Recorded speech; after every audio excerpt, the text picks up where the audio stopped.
Billahi mineşşeytanirracim. Bismillahirrahmanirrahim. Elhamdülillah ve salatu ve selamu ala Resulillah. Değerli arkadaşlar, Muhammed Ali Es-Sabuni'nin Et-Tefsirul Vadihul Muyesser adlı eserinden 29. cüzün 30. dersini yapmak üzere birlikteyiz. Geçen dersimizde Nuh suresinin 17 ve 18. ayetlerinin tefsirini yapıyorduk. Böyle tefsirimiz yarıda kalmıştı. Ne deniyordu bu ayet-i kerimelerde? Önce bir mealini bir daha hatırlayalım.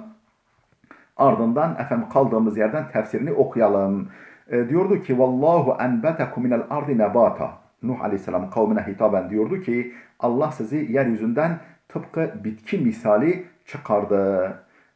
Yani menşeeniz itibariyle siz yaratılışın başlangıcı itibariyle topraktansınız. ثُمَّ يُعِيدُكُمْ ف۪يهَا Sonra sizi yeniden toprağa iade edecek ölümünüzün ardından وَيُخْرِجُكُمْ اِخْرَاجًا Kıyametle sizi oradan tam anlamıyla gerçek anlamda çıkaracaktır. Yepyeni bir hayatla, gerçek bir hayatla sizi çıkaracaktır deniyordu. Şimdi bu ayetin tefsirini, satırlarını sayalım. Sondan 1, 2, 3. 3. satırın sonundan başlıyoruz. Yani ayetin tefsirinin 3. satırın sonundan. Ne diyordu? وَهِيَ خَارِجَةٌ مِنَ الْاَرْضِ Yani insanoğlu, daha doğrusu insanoğlunun annesinin, babasının veya kendisinin beslendiği gıdalar toprak menşelidir, topraktan gelmektedir. وَيَأْكُلُ لُحُمَ الْاَنْعَامِ Hayvanların etlerini yemekte. وَهِيَ تَتَغَذَّى مِنْ كَلَئِ وَعُشُبِ الْاَرْضِ O hayvanlar da yeryüzünün otundan, çayırından, çimeninden beslenmektedir.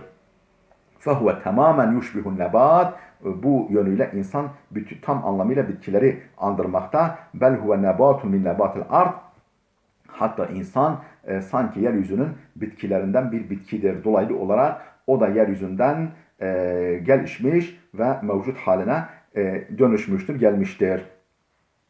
وَأَصْلُ الْبَشَرْ كُلُّهُمْ مِنَ التُّرَابِ Zaten bütün insanların aslı topraktandır. فَسُبْحَانَ الْقَائِلُ فِي مُحْكَمِ التَّنْزِيلِ Ne yücedir o zat ki kendi muhkem tenzilinde, muhkem, sapasağlam, yalanın, yanlışın yol bulamayacağı vahyinde, Kur'an'ında şöyle buyurmuş. Minha halaknakum ve fiha nu'idukum ve minha nukhrijukum taratan ukhra. Tabi başka bir ayet-i kerime. Minha halaknakum. Yerden sizi yarattık ve fiha nu'idukum. Sizi oraya yeniden iade edeceğiz. Ölümünüzün ardından yani gömdüreceğiz. Ve minha nukhrijukum taratan ukhra. Ve bir kez daha sizi oradan çıkaracağız. Dirilteceğiz. Thumma veccehahum ila ni'meti tezlilil ardi. Nuh Aleyhisselam bunun ardından yeryüzünün kendilerine musahhar kılınması nimetine, yeryüzünün bir binek atı gibi, bir hecin devesi gibi, asil bir deve ve bir at, Arap atı gibi bir memur misali hizmetlerine verilmesine dikkat çekiyor. Ve teysiri esbabil hayati vel ayşi aleyha yeryüzünde yaşam vesileleri ve hayat sebepleri, yani hayatımıza sebep olacak, hayatımızın devam etmesine vesile olacak nimetlere dikkatlerini çekiyor Nuh Aleyhisselam. Diyor ki Vallahu ceale lekumul arda bisaten liteskunu minha litesluku minha subulen ficacen.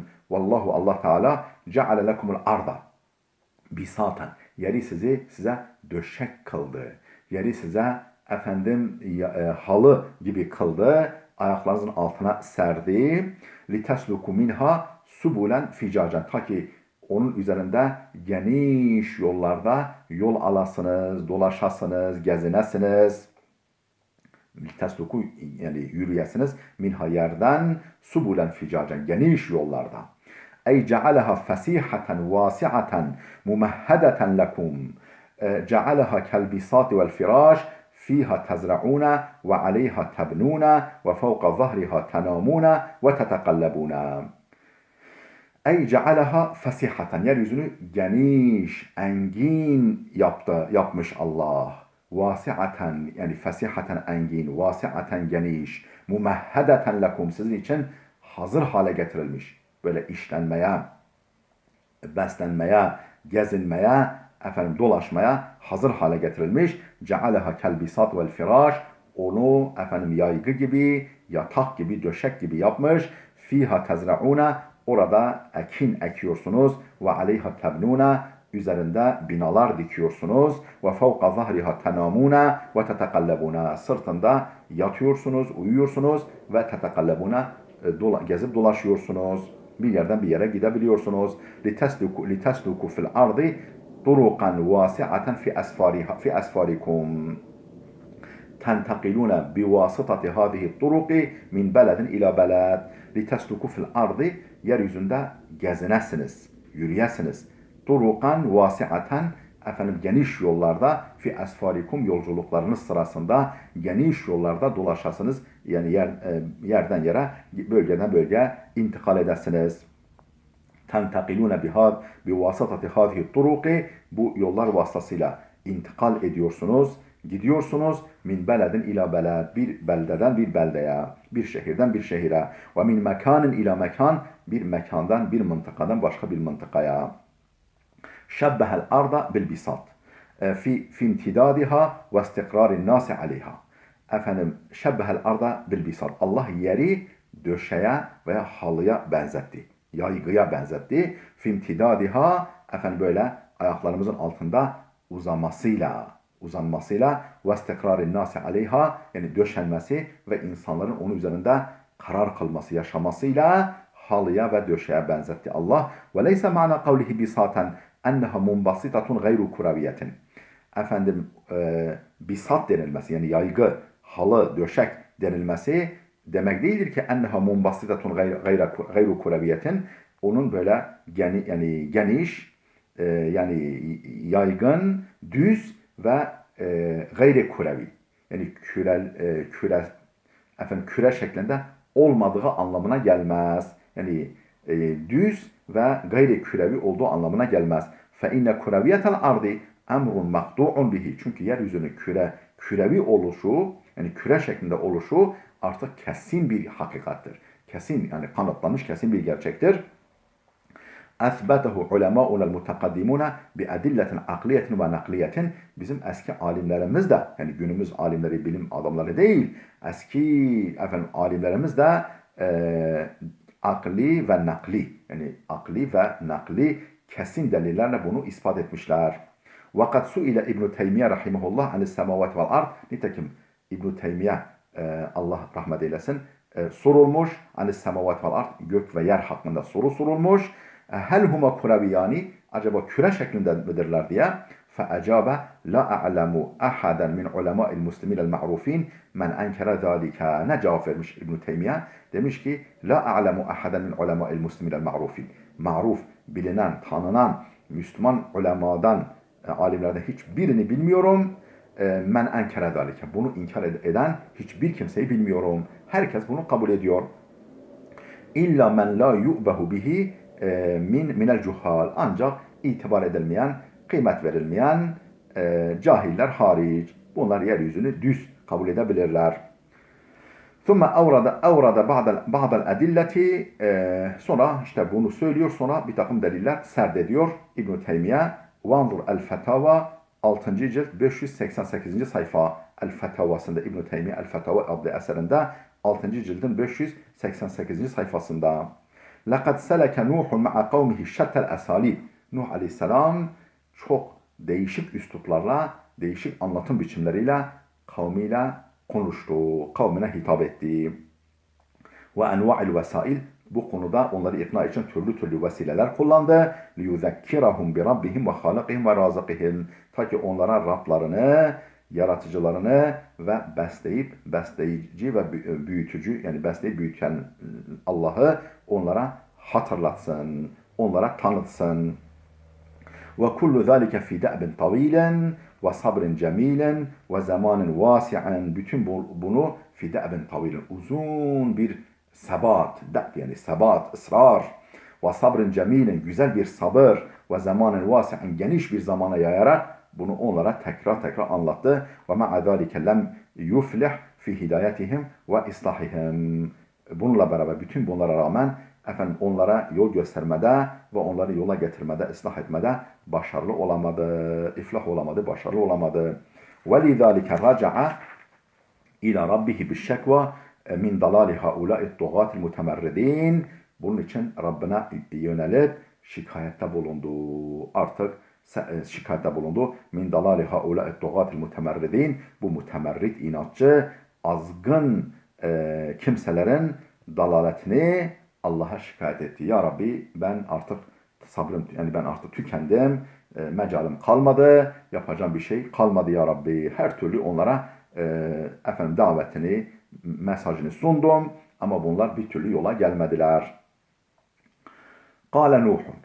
Nuh Aleyhisselam dedi ki Rabbi innehum asavni ve teba'u men lem yazidhu maluhu ve veleduhu illa hasaran ve mekaru mekran kubbara. Kâle Nuh. Nuh dedi ki Rabbim innehum asavni. Onlar beni dinlemediler. Onlar bana karşı geldiler. وَاتَّبَعُوا مَنْ لَمْ يَزِدْهُ مَالُهُ وَوَلَدُهُ اِلَّا خَسَارًا. Efendim malı ve evladı ancak hüsranını arttırdı. Hüsranını artıran, yani malına ve evladına, böyle soyuna, sopuna, nesline güvenerek, çoluğuna, çocuğuna, efendim torunlarına güvenerek efendim hüsrana sapan, yani imansızlığa sapan kimseleri dinlediler. Demek ki öyle birileri varmış aralarında. Ve teba'u, tabi oldular. Men lem yazidhu maluhu ve veleduhu, malının ve evladının illa hasaran, ancak hüsranını artırdığı kimseye uydular. Ve mekaru mekran kubbara, büyük tuzaklar kurdular.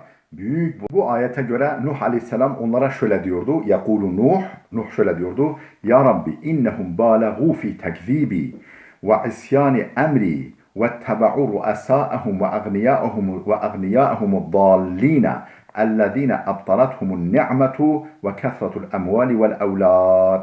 Ya Rabbi, ey Rabbim, innehum balagu fi tekzibi. Onlar beni yalanlamada, beni yalancı saymada çok ileri gittiler. Ve isyani emri, bana karşı gelmede çok ileri gittiler. Vettebe'u ru'asâehum ve agniyâehum dallîne, yoldan sapmış reislerine ve zenginlerine uydular. اَلَّذ۪ينَ اَبْطَلَتْهُمُ النِّعْمَةُ, nimetin kendilerini baştan çıkardığı zenginlerine ve reislerine uydular. وَكَثْرَةُ الْاَمْوَالِ وَالْاَوْلَادِ, efendim mal ve evlat çokluğunun kendilerini yoldan çıkardığı kimselere uydular. وَمَكَرَ بِهِمُ الرُّؤَسَاءُ مَكْرًا عَظ۪يمًا مُتَنَاهِيًا فِي الْخُبْثِ وَالدَّهَاءِ.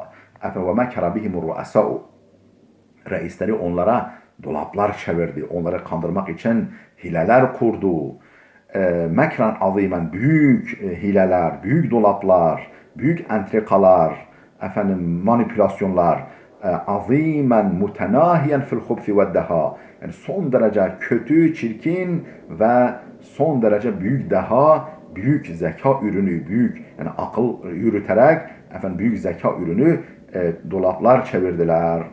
وَلَفْظُ كُبَّارًا لِلْمُبَالَغَةِ وَمَكَرُوا مَكْرًا كُبَّارًا. Bu kubbaran kelimesi mana fazlalığını katmak içindir. Mübalağa için, yani abartı demek değil, yani mana fazlalığı katmak içindir.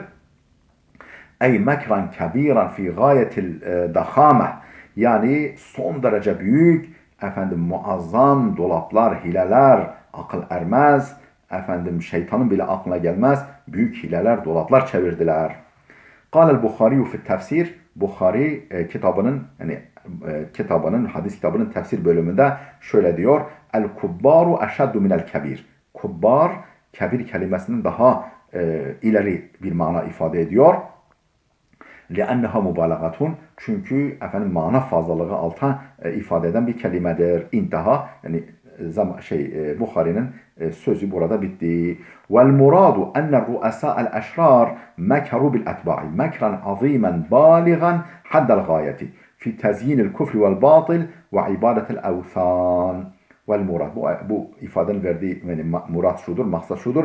Enne ru'asa'el eşrar, o şerir, o kötü reisler mekaru bil etba'i, kendi efendim tabilerine hileler kurdular. Onları yanıltmak için ellerinden geleni yaptılar. Mekran azimen, büyük hileler, büyük dolaplar, büyük entrikalar, baligan haddel gayeti, nihayet derecede, nihai noktaya erişen, varan hileler, dolaplar çevirdiler. Fi tezyinil kufri vel batil ve ibadetil evsan. Efendim küfrü, inkarı, yalanı, yanlışı, putperestliği, puta tapıcılığı cazip göstermek için, süslü göstermek için ellerinden geleni yaptılar. Hileler, dolaplar çevirdiler. Değerli dostlar, burada dursun. Gelecek dersimize kadar Allah'a emanet olun.